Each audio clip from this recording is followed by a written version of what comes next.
I'm joined on the line by Danny Morrison, author and former Republican strategist. Danny, good morning. Good morning.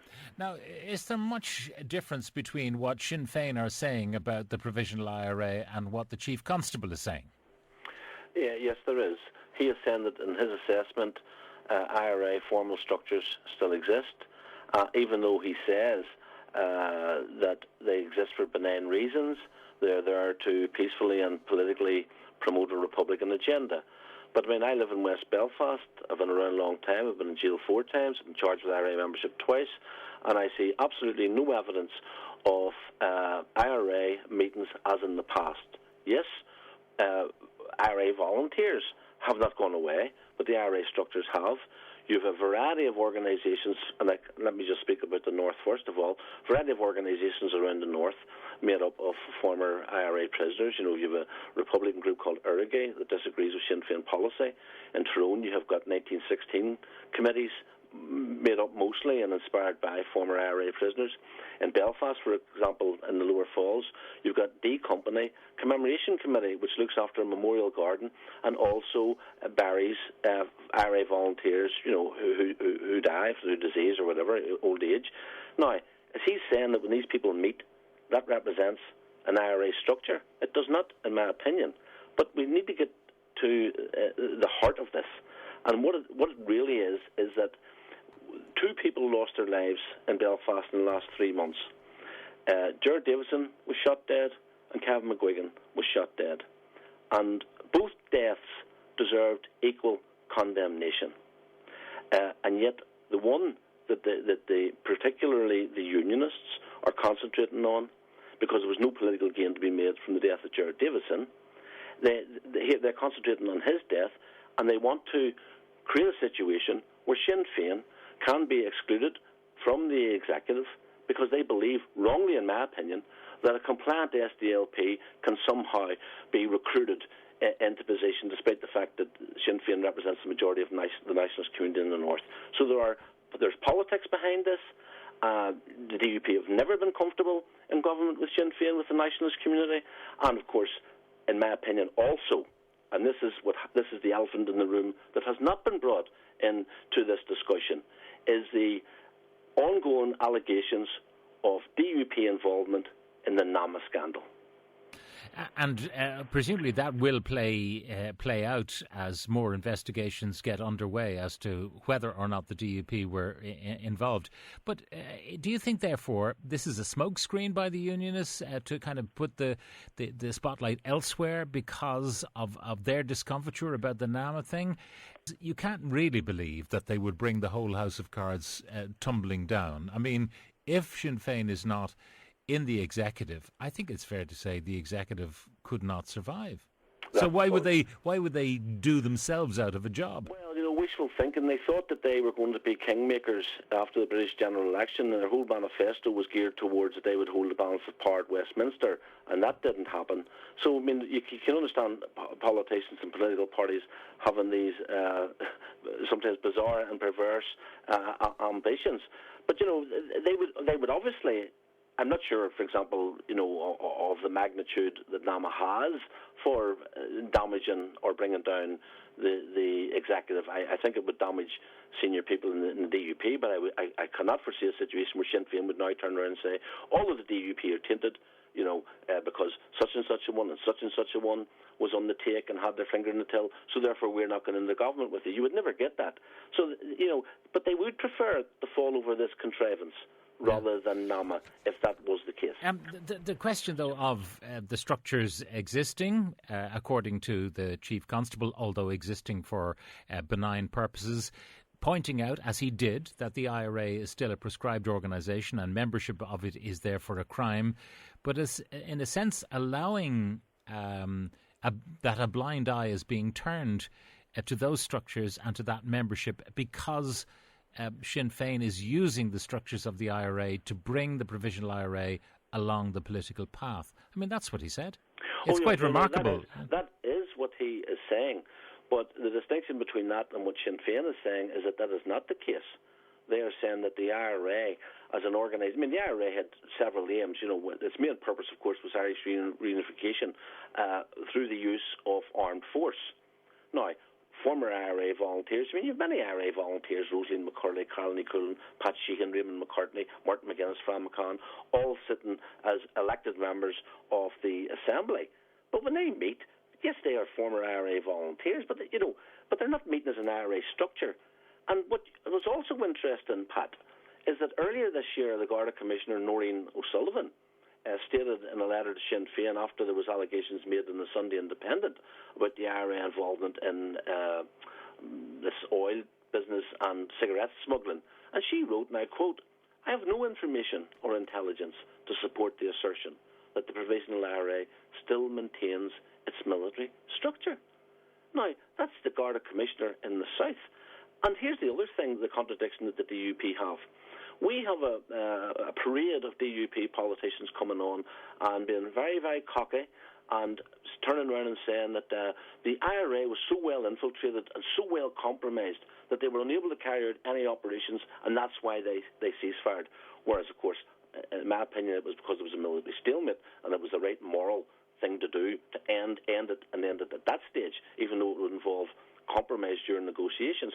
So there's the DUP on the one hand are saying that the IRA are so compromised and infiltrated that they can't do a thing, and yet we're expected to believe, well, if that is the case, if they're so compromised and infiltrated, then how come the PSNI didn't prevent these killings or didn't know about them and are speculating now about who was behind them? Now, the impression you're giving of the IRA, the Provisional IRA members who were stood down and when the organisation was disbanded, that they're sort of like a band of Chelsea pensioners looking after graves and looking after the sick and so on.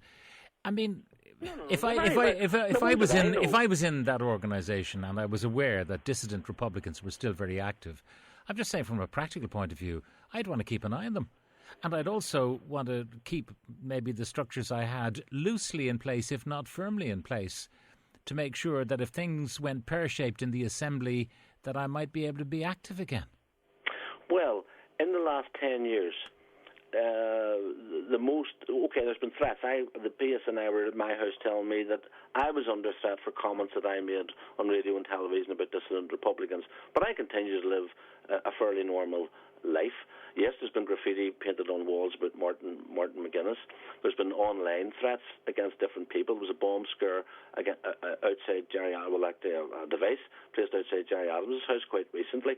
But the fact of the matter is that the Sinn Féin relies solely on their politics, and that what they believe to be is that they are on the right politics, they're on the right road, both north and south, and their positions on anti-austerity, on their position on Irish unity, on their position on trying to harmonise the social economics of north and south to bring that about by agreement. So these people, the dissidents, are unable to mount anything like the tempo of the IRA campaign in the 70s and the 80s. They're going nowhere. And are you broadly speaking, in the Provisional movement, still keeping an eye on them? I mean, do you keep tabs on them, or do you depend on the PSNI to do that? We meet them all the time. Some are former comrades, and some you have a good relationship with. Others, some of whom I was in prison with, disagree with the strategy of Sinn Féin, and that's fair play to them. But I argue with them that there's absolutely nothing to be gained, but lots to be lost by maintaining an armed struggle or an armed wing, training people in explosives, because there's always there, of course, the expectation that if you train people in arms, if you train people in explosives, expectation there is the next step is you're going to use them. And that is where I disagree with the Chief Constable. None of that exists. Certainly, IRA volunteers are involved in politics, are involved in their community, are involved in cultural events, etc. But there is no formal, as I can see, and as a witness in West Belfast, I see no evidence of IRA meetings, of IRA plans. I see no evidence of that whatsoever. Micheál Martin, I played a short clip of him in an interview I did with him, and he also reiterated it in Dáil Éireann that he believes that everything that Sinn Féin does in the south is actually, the shots are called by faceless men in Belfast. In other words, by the Provisional IRA. Perhaps he would, but that's what he believes. Well, does he believe that? Well, okay, show us the evidence. Sinn Féin go to an RDS, the media there, show us the evidence. You see, it's very easy to make cheap claims like this and, to get some traction in the media. But when you turn around and say to them, okay, I put it up to you, show me the evidence. Because the Garda Commissioner, Noreen O'Sullivan, says she's no information or intelligence, but maybe he should be the Garda Commissioner. Yeah. So Noreen O'Sullivan says she has no evidence, and yet we are assured that the Gardaí are well on top of the dissidents. So they have eyes and ears on the ground. Are you saying that if Noreen O'Sullivan says this is so, that then we have to believe that there is no IRA active? There's no provisional IRA structures, meetings, recruitment, plan Bs in the case of everything going up? No, I'm not saying that because she says that you have to believe it. I'm not saying that. No, you see, because the politicians, the reason I would say this is that the politicians, because the Good Friday Agreement was reached through what Tony Blair famously described as constructive ambiguity, Bertie Ahern, master of the fudge, it got over the line because everyone wanted it to get over the line, and enough was given and enough was fudged and all of that to get it through. It's in the politicians' interest to keep this show on the road. And if they abandon constructive ambiguity, perhaps, as I said earlier, the House of Cards comes tumbling down. Oh, no, Pat. What has queered the pitch since then is the electoral rise of Sinn Féin, north and south. And so you have a situation now where, although Bertie Ahern's government was fully committed to generosity and allowing people wriggle room, you have a situation now, currently, where because of the electoral threat of Sinn Féin to, for example, the Fine Gael and Labour and Fianna Fáil, now they are playing party politics with our lives in the north. It's time that the Irish government and Southern Irish political parties made peace with the nationalist community in the north. The main representatives of the nationalist community in the north since 2001 haven't been the SDLP, has been Sinn Féin. And so when you demonise Sinn Féin, you're demonising those people who for 60 years were second-class citizens and who went through a whole process of struggle, including peaceful political struggle at civil rights time, a minority, particularly in ghetto areas and in poor rural areas, supported an armed struggle. And at the end of the day, after all the suffering, we got a peace process where we compromised. We in the north compromised in order to make peace with the unionist community here. No, Danny, you did make war for a long time. You killed an awful lot of people, including your own people. The people who were at the forefront of civil rights were the people who founded the SDLP, and you know that. Really? Well, go and look at who was arrested on October the 5th, 1968. Go and look at who was arrested in Dungannon during the first Civil Rights March when the RUC refused them to march through a nationalist town. Go and see who was arrested in Armagh in November 1968 or in the markets. Go and see who was arrested at Burntollet. You will find many people who subsequently ended up in internment, who subsequently ended up in the H blocks on those marches. So you cannot. It's disingenuous to suggest, for example, that the civil rights movement was completely distinct from the nationalist stroke Republican community in the north. No, it became so, though. It did become so. John Hume and Jerry Fitt and others went one way, and the Provisional IRA went the other way. Yeah, but it's not as simple. You have to put it in context. No shots were fired from the nationalist community. Our houses were burnt out in August 1969. There was no IRA. It was painted on the wall. The IRA ran away because we were left defenceless. And, Patrick Hillary at the time went to the United Nations and said that he wanted the UN to come in to save the nationalist community. And it was then, 24 hours later, that the British Army were sent into the north, and we welcomed them. We made sandwiches for them. But they soon turned on us because they were instruments of unionist government here. So finally, Danny, just to get back to our original question, which was about the existence or otherwise of a structured provisional IRA, you say it is not in existence in that formal sense anymore. It has a much more in informal ways when former volunteers meet. It's for benign reasons, and there is no plan B.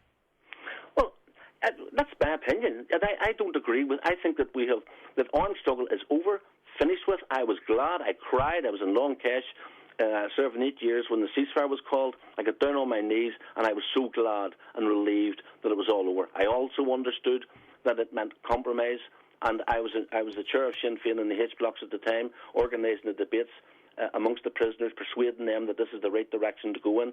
And that to me, that is the case. That is the way to go, and that is the situation. And therefore, I resent and get angry when people, for very narrow political, there are no narrow political interests, try to present a different story. Yeah. Finally, Danny, I mean, if it did exist, we've heard what the Chief Constable says, which was a very careful statement. It wasn't saying very much, and as I say, it was allowing for that ambiguity of an illegal organisation with members being allowed to continue because they were on the road to peaceful paths and so on. But isn't the bottom line that Jerry Kelly or Jerry Adams or Martin McGuinness or indeed yourself, if it did exist, you wouldn't be telling me it did anyway, would you? Well, I would have. When it did exist, I had no problem saying it existed. So I don't. No, it did. But if it exists today, you wouldn't be saying that to me. If it existed today, Pat, there would be regular evidence of it. The police would stumble across this. They would stumble across that, both north and south. They would see things happening. You know, there was a meeting there about 3 or 4 years ago in a hotel in West Belfast of all former blanket men. So you had about 500 men in a hotel reminiscing about their struggle in the prisons. Now, you could easily put a stamp on that and turn around and say, this was a gathering of the IRA and the INLA. But it was of former prisoners. And, you know, we have a past. And we're not, yes, awful things happened during the conflict, unconscionable things happened during the conflict, but also I'm very proud of what the nationalist community rose to in the north and asserted itself against all that was thrown at it. And I'm telling you, if the people in the south, people in Dublin, had gone through what we had gone through, they would have done exactly the same. Danny Morrison, much for joining the us. IRA. Well, certainly IRA volunteers still exist, but IRA structures do not exist. And I think that was affirmed earlier this year by the Garda Commissioner in a letter to Padraig McLaughlin, a Sinn Féin TD. And also, if you look carefully at the statement made by the PSNI on Saturday, the fact of the matter is that he says that even if they do exist, they exist, and he says this is an assessment. He said that they exist in a benign form. But I live in West Belfast. I'm 62 years of age. I've been involved in republicanism since the Easter commemoration 50 years ago in 1966, and I see absolutely no evidence of IRA structures, of IRA meetings, of IRA plans. And I think that and I don't accept Jim Cusack's bona fides, I think that this has arisen and has been made much of and has been contrived because of the election next year in the south of Ireland. So you don't accept these reports that we've heard that the IRA Army Council meets twice a year? Well, I actually tweeted about this today. I think it was made by a Sunday Times correspondent. And I said, OK, when, where, who? But, you know, if you're going to make that claim, then please put the detail on it. And the man didn't respond to me.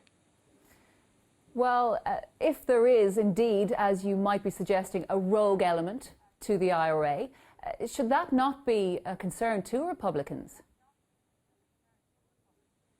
Well, first of all, what do you mean by rogue element? There are lots of people who disagreed with the decision to ceasefire, put arms beyond use, to enter into an administration in the north, to recognise the PSNI and the justice system in the north.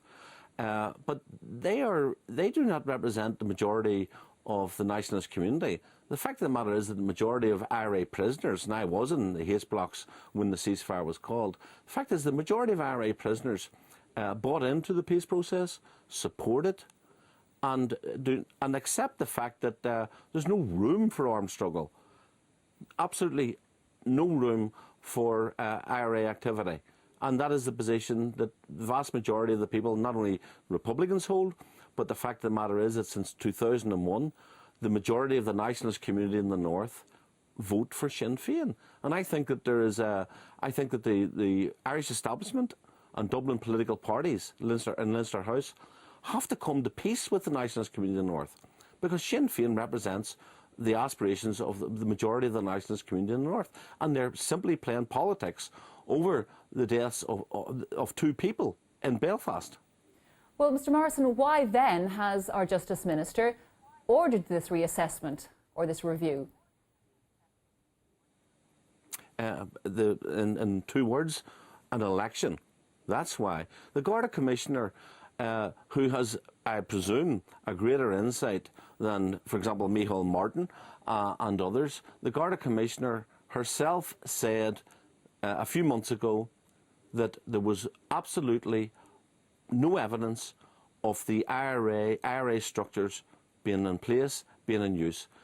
I mean, how clear could it be that Sinn Féin runs in the north and in the south on a peaceful ballot, accepting the peace process, an architect of the peace process, an architect of the compromises, and yet people are using this situation for political reasons? To me, that is scandalous. Well, finally, you have spoken and worked very closely with Sinn Féin in the past.